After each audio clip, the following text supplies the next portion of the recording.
This is the last time I'll try this.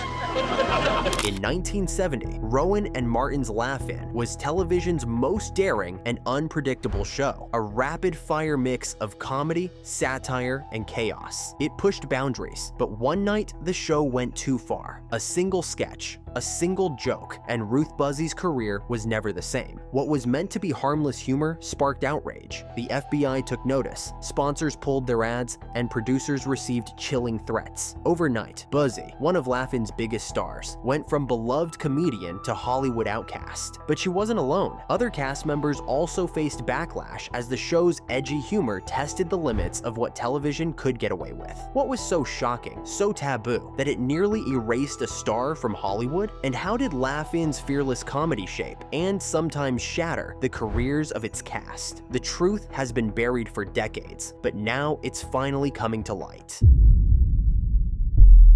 A comedy revolution.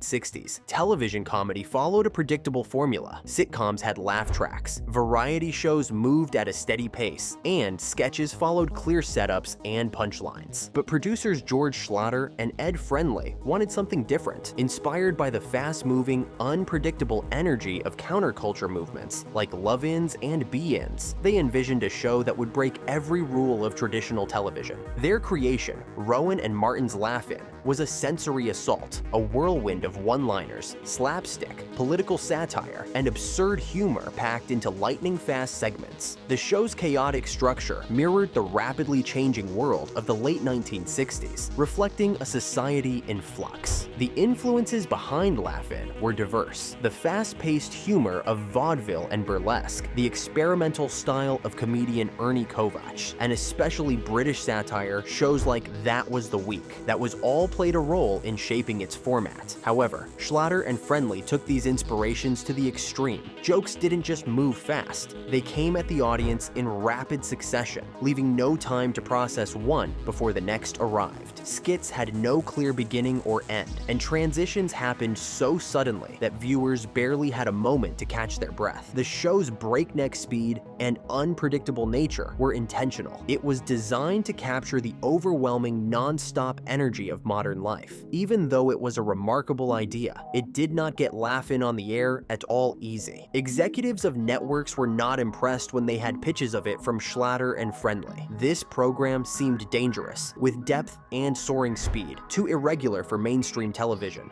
Finally, NBC bet on it by broadcasting it live as a test on September 9th, 1967, in the form of a single special. And nothing was ever expected of it, but the immediate reaction, it was loved by the audience. Within months, NBC was ordering a full season, and by the time Laugh-In entered its second year, the show had become the most popular television show in airtime. Popular among all from young to old, liberal or conservative. Everyone found something in it. Political wit for adults, childish goofy slapstick, and everything in between. What made Laugh-In so appealing was not only the speed and unexpectedness, but also the structure and distinct bits associated with it. They became integrated into the show, but with a particular and still chaotic rhythm. Cocktail Party, Mod World, and Joke Wall were the hallmarks of the show, were the cast members. Sure, it averaged more than 350 jokes per episode, from sly digs at politics to outright nonsense, ensuring no moment was ever stale. The News of the Future segment became famous for its predictions. It once jokingly predicted years in advance that Ronald Reagan would be president. More than just a hit television program, Laugh-In was a comedy revolution, forever changing dramatically the face of humor on television. Laugh-In's whirlwind of rapid-fire comedy shattered television norms, but without Rowan and Martin at the helm, could the madness have held together?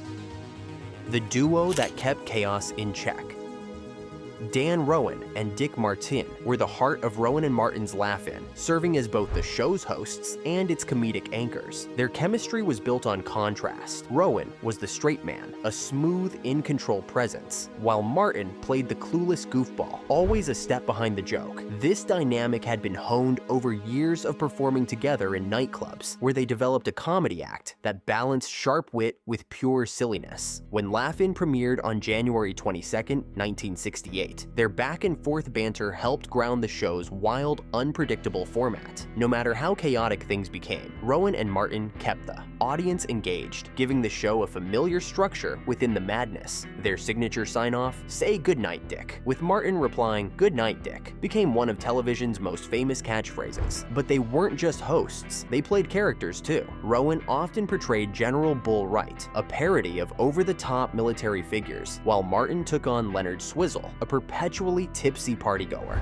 Their performances added to the show's unpredictability, but their real strength was in how they guided the audience through the whirlwind of quick-cut sketches and rapid-fire jokes. Even when a joke missed the mark, Rowan and Martin's reactions, Rowan rolling his eyes at Martin's absurdity, Martin grinning cluelessly, kept viewers entertained and reassured that the next punchline was just seconds away. Initially, the executives at NBC did not believe that the duo would be able to function in front of the television. Their nightclub act had been very successful, but Laugh-In presented a completely different dimension, a fast-fire comedy experiment in which no previous shows were present to be used as comparison. Yet by the time this 8th episode had aired, Laugh-In had become America's #1 show, with Rowan and Martin becoming household names. The important thing about them was that they managed in some way to structure without slowing down the pace even more. Without them, Laugh-In might in any case have proved too chaotic for mainstream audiences to follow. Their existence made it feel accessible, keeping viewers hooked even though the jokes, skits, and one-liners raced past at incredible speeds.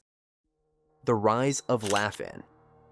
When Rowan and Martin's Laugh-In first aired as a one-time NBC special on September 9th, 1967, network executives weren't sure what to expect. The show's rapid-fire structure, unpredictable sketches, and chaotic humor were unlike anything on television at the time. It was a bold experiment designed to capture the energy of the counterculture movement while still appealing to mainstream audiences. But the response was immediate. Audiences loved it. Within months, NBC ordered a full season, and by its second year on the air, Laugh-In had become the highest-rated show on television. Its unique mix of slapstick, satire, and absurdity kept viewers coming back week after week, making it a nationwide phenomenon. A big part of Laugh-In's appeal was that it had something for everyone. The show combined goofy visual gags, clever wordplay, celebrity cameos, and biting political satire, ensuring that no matter who was watching, they would find something to enjoy. Parents and teenagers could watch together, kids laughed at the slapstick, while adults caught the sharper political jokes. The show's pacing was relentless, with over 350 jokes crammed into each episode, giving audiences no time to get bored. The iconic joke wall, where cast members delivered one-liners through small doors, became one of its most memorable segments. Even when a joke didn't land, another one was already on the way. But guest stars were the real ingredients of the show. As to other variety shows of the era, they staged random appearances, not really spontaneous and unexpected as they were for Laugh-In. John Wayne donned a bunny suit. Orson Welles delivered absurd one-liners. Even Richard Nixon made an awkward but unforgettable cameo asking, "Sock it to me?" The melange of Hollywood legends, political figures, and rising talent gave the show its uncertain energy. Even musicians like Sammy Davis Jr.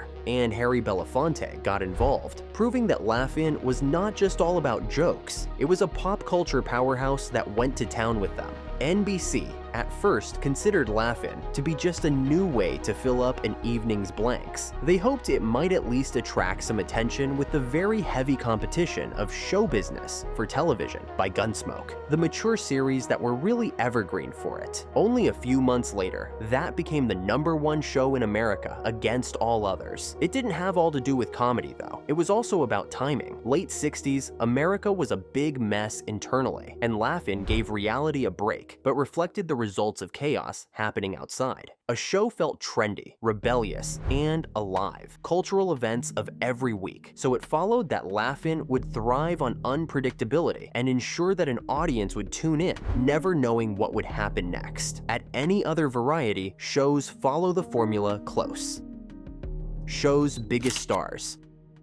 While Rowan and Martin's Laugh-In was anchored by its two hosts, it was the show's ensemble cast that truly made it legendary. Among the many talented performers, Goldie Hawn, Lily Tomlin, Ruth Buzzi, Henry Gibson, Joanne Worley, and Arte Johnson became household names thanks to their standout characters and memorable sketches. These rising stars brought their own unique styles to the show, turning quick gags into unforgettable moments. Whether it was Hawn's infectious giggle, Tomlin's quirky character work, or Johnson's absurd catchphrases, each performer carved out a niche that made them irreplaceable. Many of these stars went on to major Hollywood success, proving that Laugh-In wasn't just a hit TV show, it was a launching pad for some of the biggest names in entertainment. Goldie Hawn became the breakout star of Laugh-In, though her rise to fame was unexpected. She joined the show in 1968 as a bubbly blonde who constantly giggled her way through sketches, often appearing clueless or distracted. The truth was, she wasn't acting. Producer George Schlatter encouraged her not to rehearse so that her reactions would feel completely natural. The result was television magic. Audiences fell in love with her charm, and within 2 years, she became a Hollywood sensation.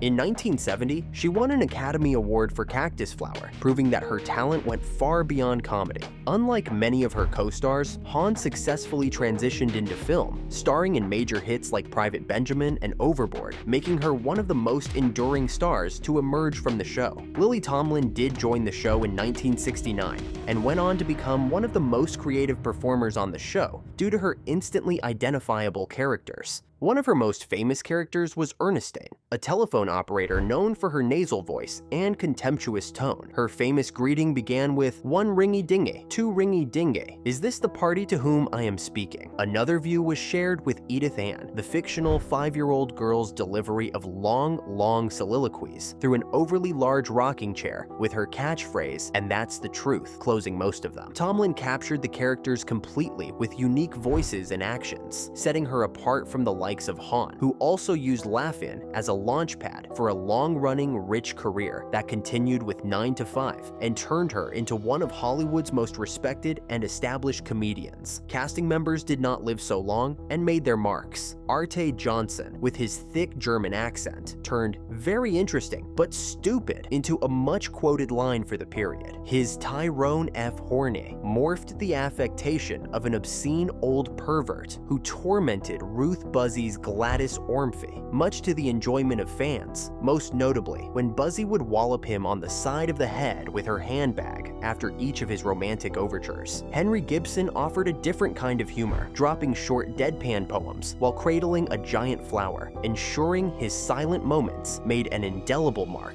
in an otherwise raucously jocular show. Joanne's booming voice and the exaggerated mannerisms with which she usually accompanied them were sufficient to beat her to the point and make her nearly impossible to ignore. Each of these actors contributed to the extraordinary success of Laugh-In and ensured its legacy within the comedy world for generations by creating some of the most memorable characters the show had. While Laugh-In launched the careers of comedy legends, it didn't just entertain. It also shook the political world in ways no one expected. Some politicians laughed along, while others weren't so amused.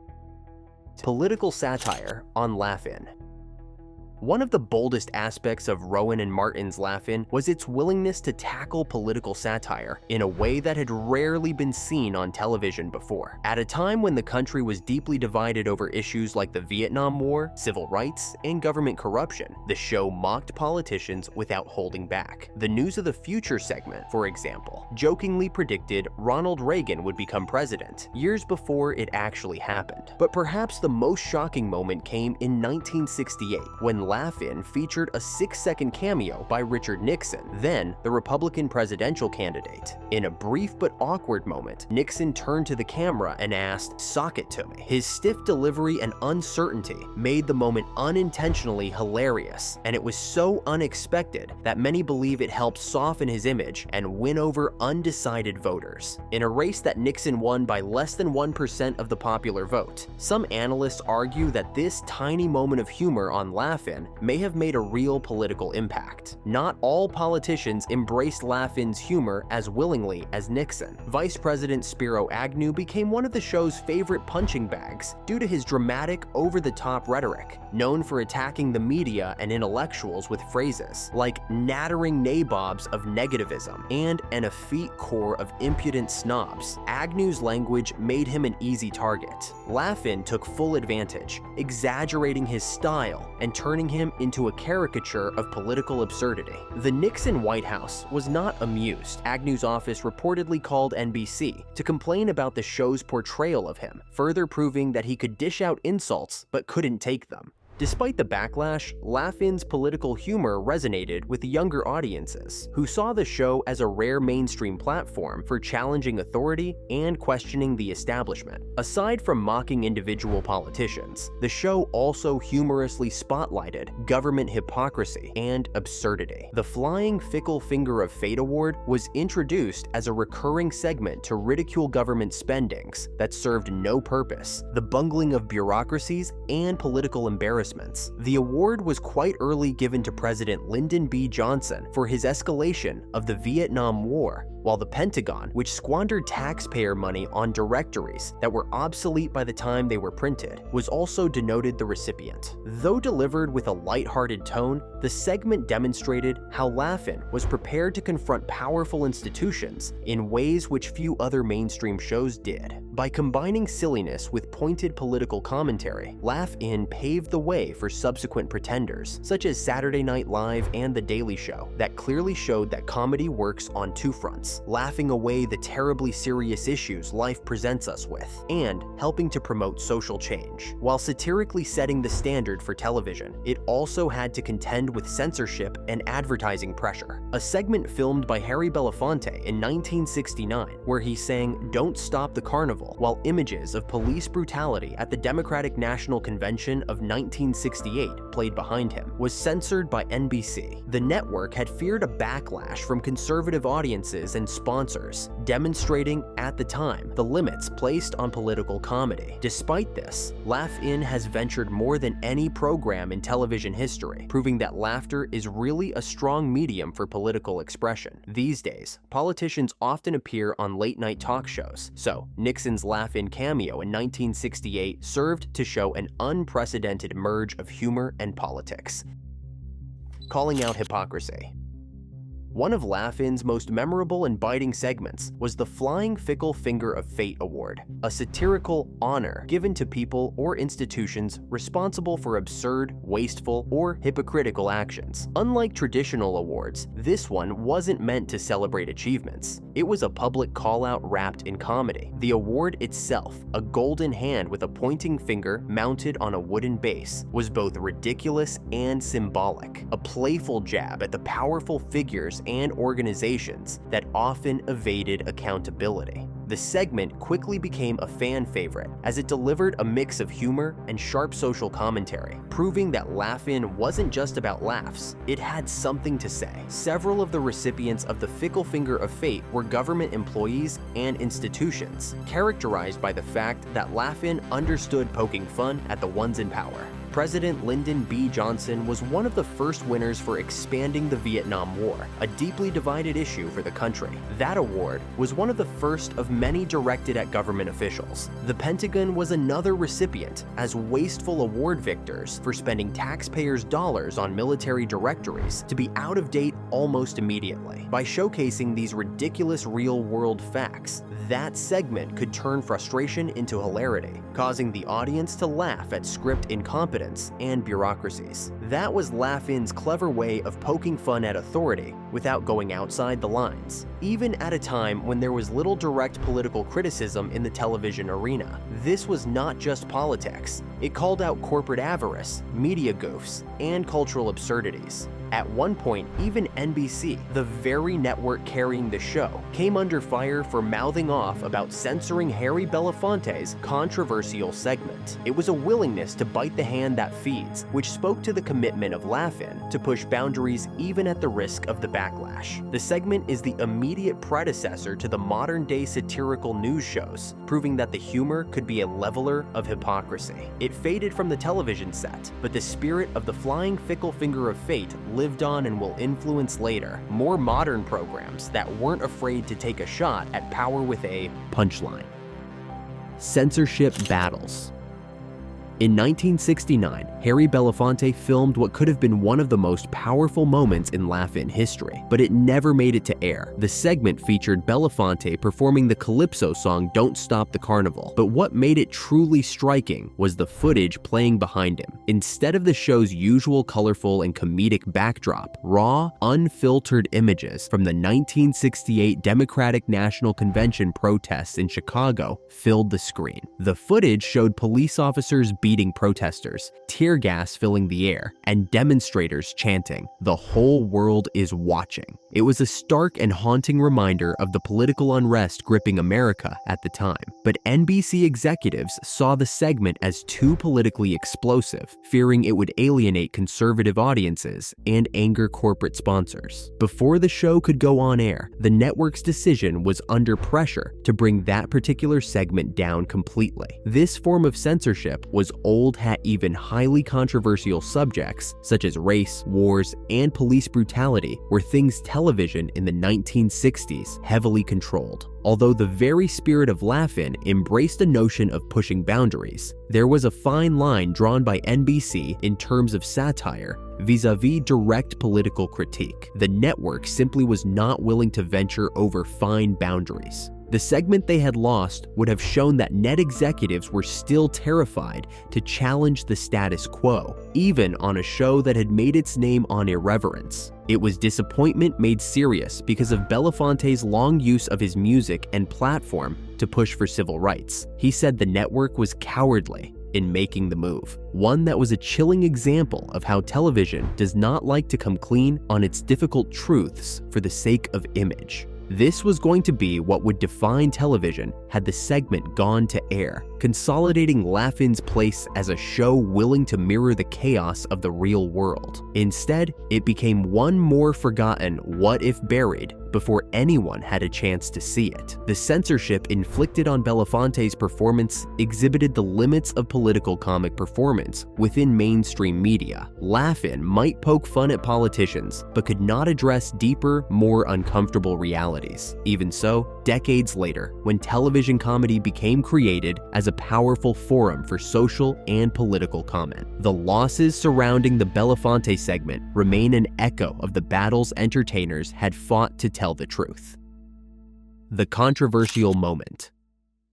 Ruth Buzzi was one of Laugh-In's standout performers, best known for her character Gladys Ormsby, a frumpy, purse-swinging woman who constantly fended off unwanted advances. However, in 1970, a single sketch changed everything for her. In what seemed like a routine performance, Buzzi delivered a line that unexpectedly triggered a massive backlash. The joke, which mocked law enforcement by portraying police officers as pigs, struck a nerve during a time of increasing tensions between law enforcement and anti-establishment movements. Almost immediately, the fallout began. Sponsors pulled their ads, network executives panicked, and even the FBI reportedly took notice, placing Laugh-In and its cast under greater scrutiny. The reaction was swift and severe. The show's producers received a threatening phone call warning them about the consequences of airing similar material, and law enforcement groups condemned the sketch as anti-police propaganda. At the time, the United States was deeply divided over issues like the Vietnam War and civil rights,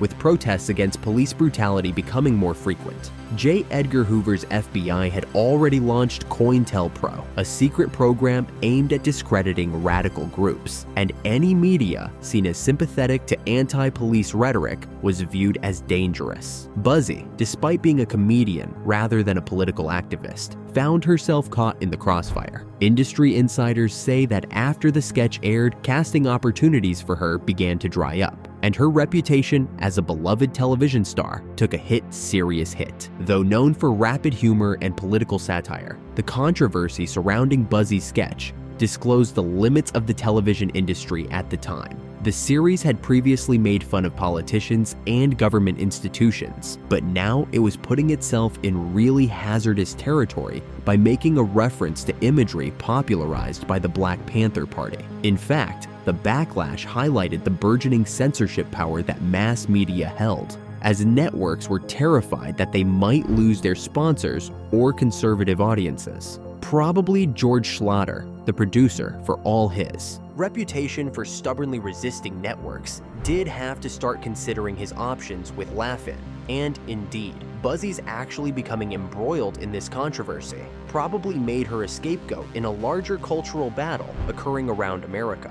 Years ahead, Buzzi continued to struggle for the resurgence of her career. She worked on TV, but opportunities were visibly less compared to her Laugh-In co-stars, Goldie Hawn and Lily Tomlin, who made big forays into Hollywood. Although retained in the hearts of many as a great comic, the shadow of the Blacklist served as a reminder that such entertainers putting satire into the realm of social and political commentary were full of risk. Nowadays, Buzzi's role in Laugh-In's most controversial moment is often ignored. Still, it stands as a testimony of how television, even in its most whimsical form, could become embroiled in the political and cultural issue of its time.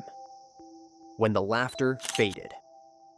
By the early 1970s, Rowan and Martin's Laugh-In was starting to lose the spark that once made it the most exciting television show. What had felt fresh, rebellious, and unpredictable in the late 60s now seemed formulaic and repetitive. The show relied on the same fast-paced sketches, slapstick humor, and catchphrases that had once set it apart, but audiences were beginning to move on. The television landscape was shifting. New sitcoms like All in the Family and The Mary Tyler Moore Show were delivering more grounded, socially relevant comedy, while sketch shows were becoming sharper and more satirical. Compared to these, Laugh-In started to feel like a relic of a bygone era, still clinging to its rapid-fire gags while the rest of TV comedy was evolving. In addition to losing ratings, Laugh-In suffered greatly from the loss of key cast members. Popular cast members Goldie Hawn and Lily Tomlin moved on to other big things, leaving a vacuum that new cast members were unable to fill. Making matters worse, George Schlatter, the producer and mind behind the very special show format and off-the-wall humor, left the show for other pursuits. The vision for Laugh-In was gone, and fewer ideas seemed to flow, since the format was now old, stale, and no longer cutting edge. With younger talents being brought in, one aspect always became glaringly clear. That creative spell that made the show a cultural phenomenon had evaporated. By 1973, the writing was on the wall. The ratings collapsed nearly 40%, and NBC decided to close the game. The last transmission of the show was on March 12, 1973. Dan Rowan's last words on the show, saying, "We've just run out of gas," seemed almost perfect as a statement about Laugh-In. While the show had revolutionized the television comedy format and inspired countless future sketch comedy shows, the frantic and quick humor of Laugh-In was, after a while, just unable to keep up with the times. Laugh-In may have faded from television, but its influence didn't end there. It set the stage for a new era of comedy that would change television forever. Laugh-In's legacy. Though Rowan and Martin's Laugh-In ended in 1973, its groundbreaking approach to comedy reshaped television forever. Just 2 years later, in 1975, Saturday Night Live, SNL, premiered, carrying on many of the same traditions that made Laugh-In a cultural phenomenon. Both shows relied on fast-paced sketches, an ensemble cast, political satire, and celebrity guest appearances to keep audiences entertained. Laugh-In introduced the idea of quick-cut comedy, recurring characters, and unpredictable humor, which SNL refined into a more structured, live format with longer sketches and sharper social commentary. The transition from Laugh-In to SNL represented an evolution in comedy, where Laugh-In had thrived on zany, slapstick energy. SNL took a more edgy and subversive approach, directly challenging politics and pop culture in ways Laugh-In never could due to tighter network restrictions. If you talk about DNA, the laugh-in DNA does exist in today's sketch comedy. The programs were a salute to an audience demanding its dose of humor fed back to it with the reflection of real-life chaos, far beyond even SNL. From later programs like Mad TV, In Living Color, and Key and Peele. Fast jokes, absurd characters, and unpredictable gags were the trademark laugh-in touches destined to become the safe template for innumerable comedy shows thereafter. While the credit for changing the face of late-night television is usually bestowed upon NBC's SNL, it was laugh-in that cleared the way, establishing sketch comedy as smart, fast, and ruthless. And that's the story of the laugh-in moment that changed everything for Ruth Buzzi. What do you think? Was the backlash justified, or did Hollywood overreact? Let us know in the comments. If you enjoyed this deep dive into classic TV scandals, hit that like button, subscribe for more untold Hollywood stories, and don't forget to turn on notifications so you never miss a new video. And if you're ready for another shocking entertainment twist, click on the next video on your screen right now. Trust me, you won't want to miss it.